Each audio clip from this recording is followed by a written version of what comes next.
Apakah Anda percaya bahwa ada orang yang sudah dinyatakan meninggal ternyata bisa hidup kembali? Sebagian orang percaya, sebagian orang tidak percaya. Kick Andy kali ini mengangkat kisah pengalaman orang-orang yang pernah mengalami mati suri. Salah satu di antaranya adalah Aslina dari Bengkalis, Riau. Terima kasih.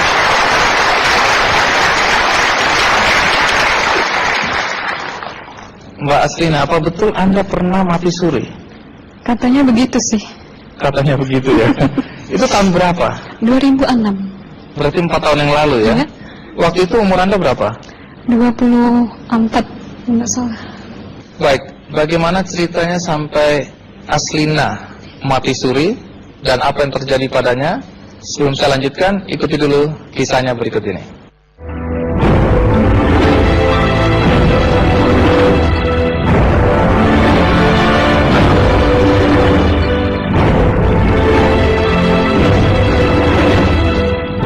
Pada tahun 2006 lalu, Aslina mengalami perjalanan spiritual yang sedikit mengguncang hidupnya hingga saat ini. Hal ini diawali saat wanita kelahiran Bengkalis ini menderita hipertiroid atau sakit gondok pada usia 20 tahun. Aslina harus menjalani pengobatan di Rumah Sakit Mahkota Medical Center, Malaka, Malaysia, ditemani sang paman Rustam Effendi. Saat mencapai kondisi kritis, Rustam Effendi harus menyaksikan bagaimana Aslina koma. Bahkan sempat dinyatakan sudah tidak bernyawa selama sekitar 1 jam.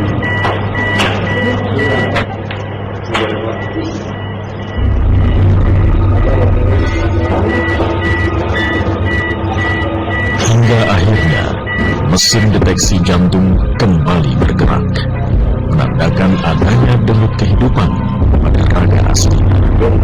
Dan pamannya pun bergegas memanggil bantuan untuk menyelamatkan Aslina. Akhirnya Aslina pun berhasil siuman kembali setelah 2 hari lamanya tak sadarkan diri. Staf Dinas Perindustrian dan Perdagangan Kabupaten Bengkalis, Riau ini berusaha mengambil hikmah dari sejumlah perjalanan spiritual yang diakuinya terpapar di depan matanya selama berada di atas 2 dunia. Aslina semakin beriman dan bersikap sabar serta menyerahkan diri pada Sang Maha Kuasa dalam menjalani kesempatan hidup kedua yang diberikan kepadanya. Saya rasa hikmah yang begitu besar yang Allah kasih sama saya. Hidayah yang paling besar, paling berharga dalam hidup saya. Pengalaman yang paling berharga dalam hidup saya. Terus kita tidak berjilbab kan? Sekarang berjilbab, alhamdulillah berjilbab. Terus banyak perubahan saya bang, banyak berubah total itu.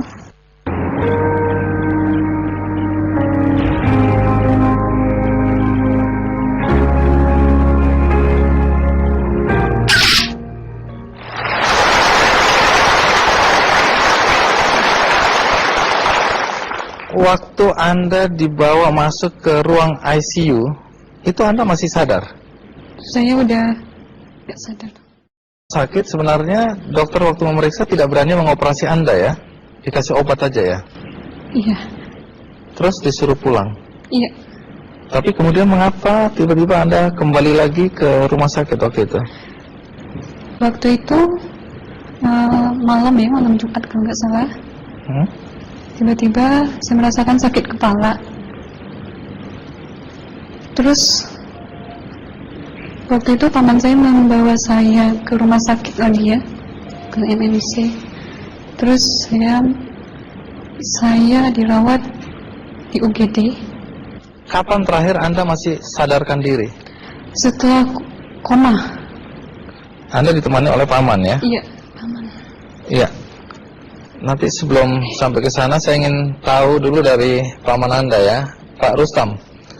Anda masih ingat apa yang terjadi pada saat Aslina koma?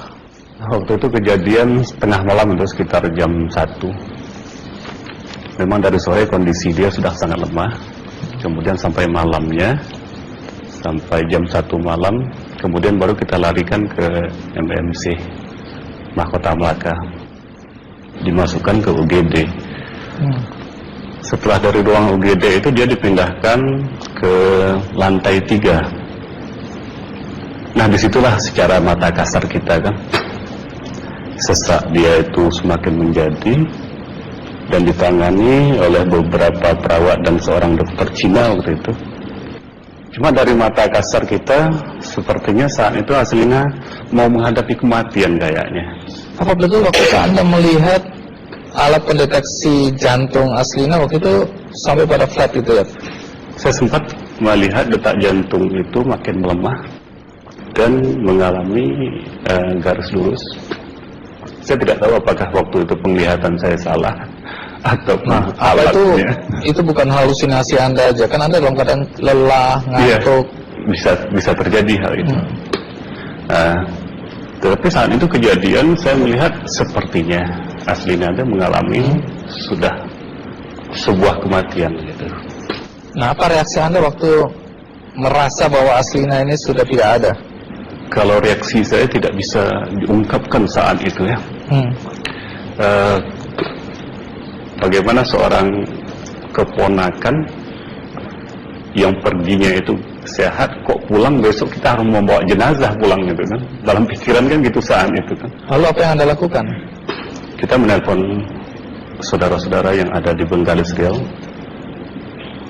kemudian saudara yang ada di Kuala Lumpur, minta pendapat bagaimana caranya besok membawa jenazah Aslina ini.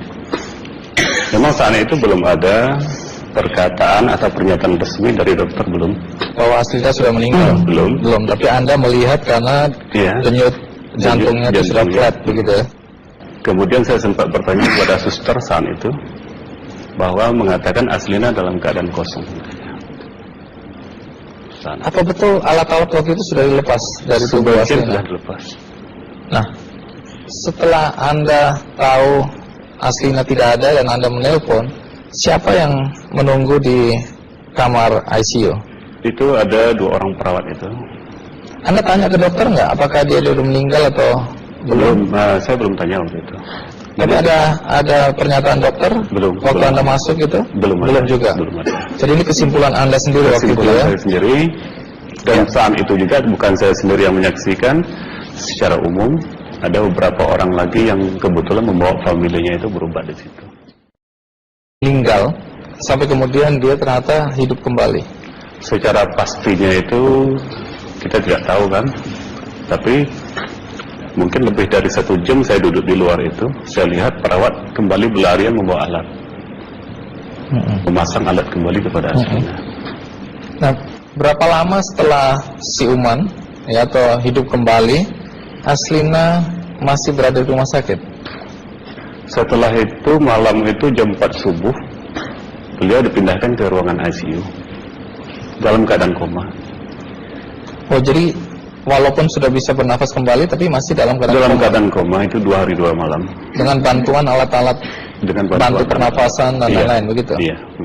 Apa kalimat pertama yang diucapkan Aslina waktu dia bisa bernafas atau mulai siuman? Hari kedua dia sadar, sekitar jam 3 sore itu. Dia di ruangan ICU, kemudian ada perawat memanggil saya. Saya masuk, lihat dia sudah sadar. Kalimat pertama diucapkan, "Pak pulang, Iin takut," katanya. Itu kalimat pertama. Kemudian menangis. Kemudian hari yang keempat di ruangan ICU, dia sudah bisa bicara lepas. Dia sudah sadar total. Kalimat pertama diucapkan hari keempat itu, "Pak," katanya, "mati itu sakit, Pak ya." Mati itu sakit? Iya. Iya. Nanti kita lanjutkan. Menarik untuk mengikuti pengalaman Aslina pada saat dianggap sudah meninggal. Ikuti terus Kikendi.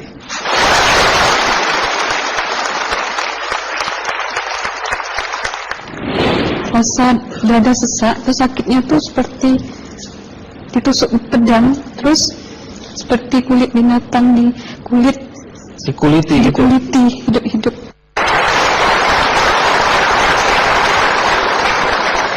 Terima kasih Anda masih bersama saya di acara Kikendi, dan saya akan melanjutkan pertanyaan mengenai pengalaman spiritual Aslina ketika dinyatakan mati suri.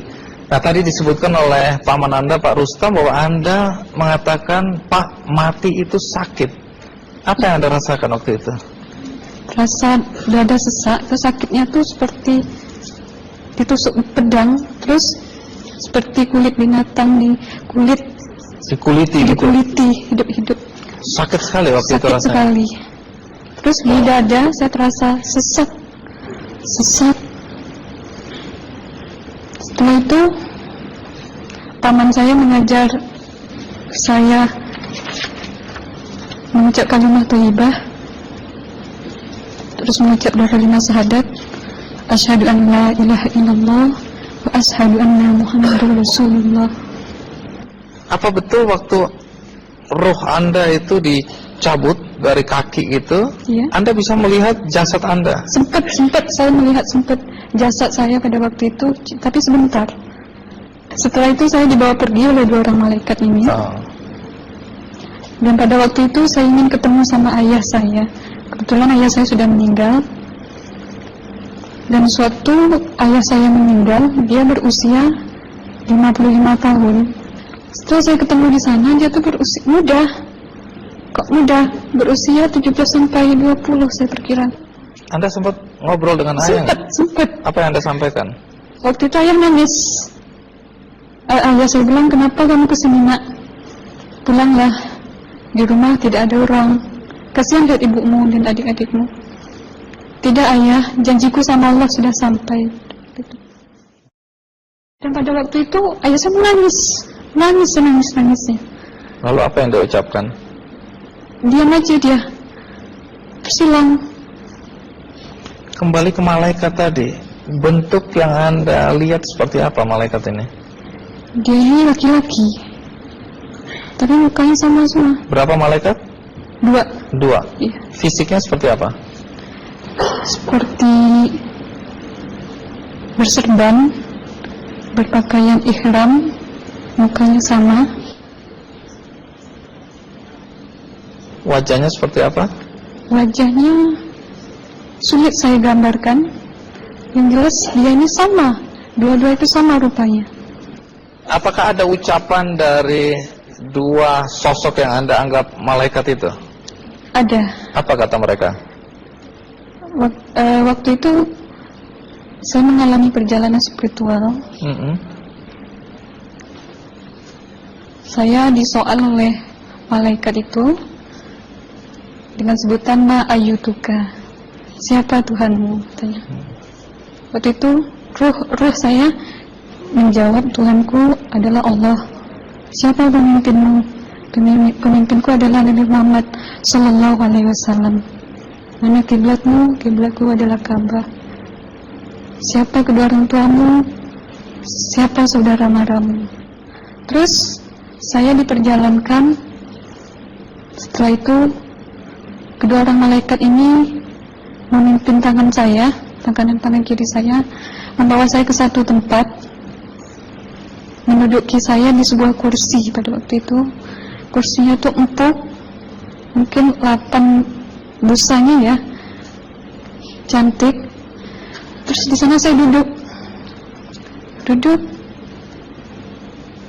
Di sebelah kanan saya ada tiba-tiba berwujud seorang perempuan. Dia mengaku amal. Kamu siapa? Kata saya. Aku adalah amalmu semasa kamu hidup di atas dunia.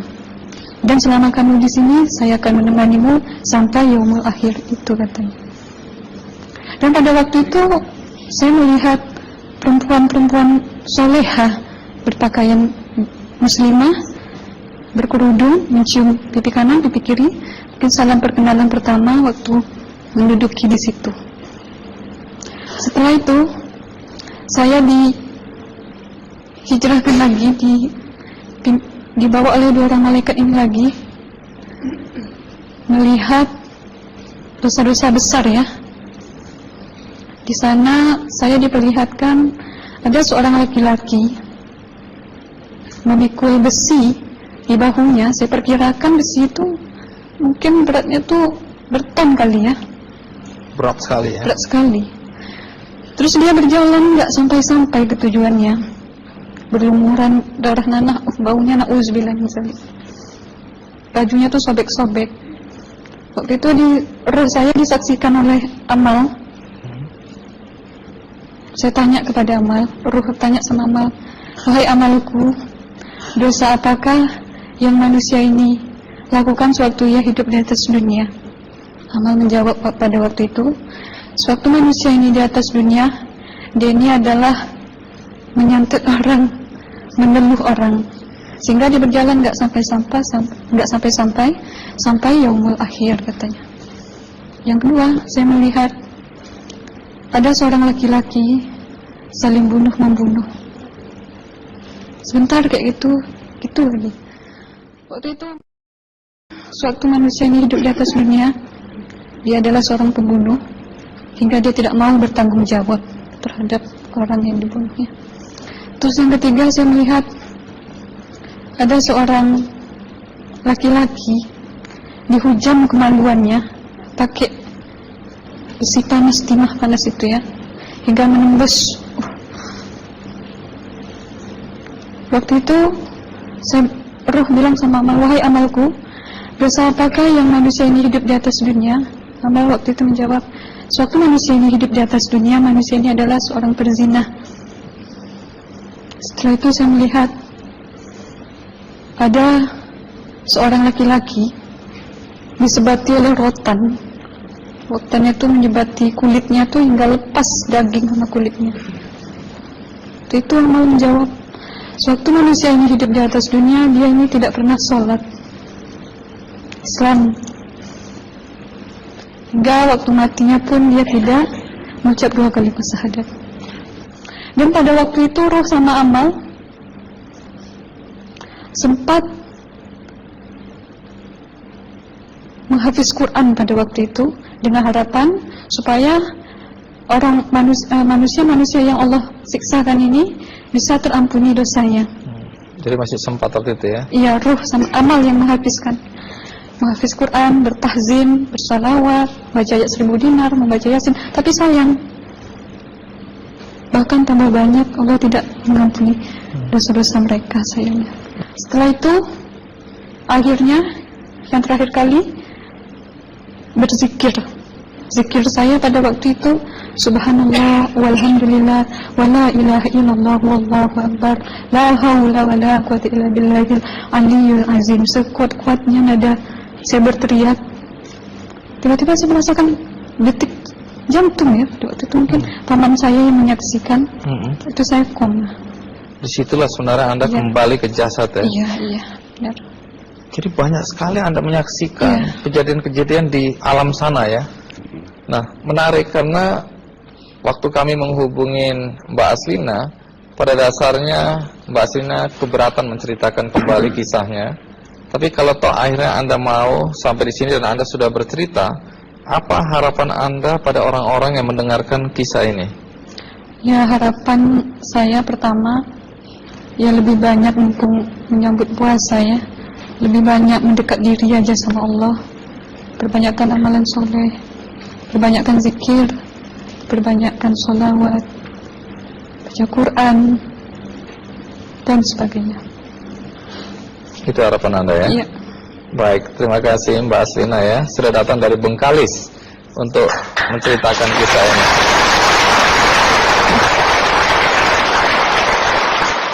Dua ada Pak Komarudin Hidayat ya, bukunya sangat terkenal yaitu Psikologi Kematian dan Berdamai dengan Kematian.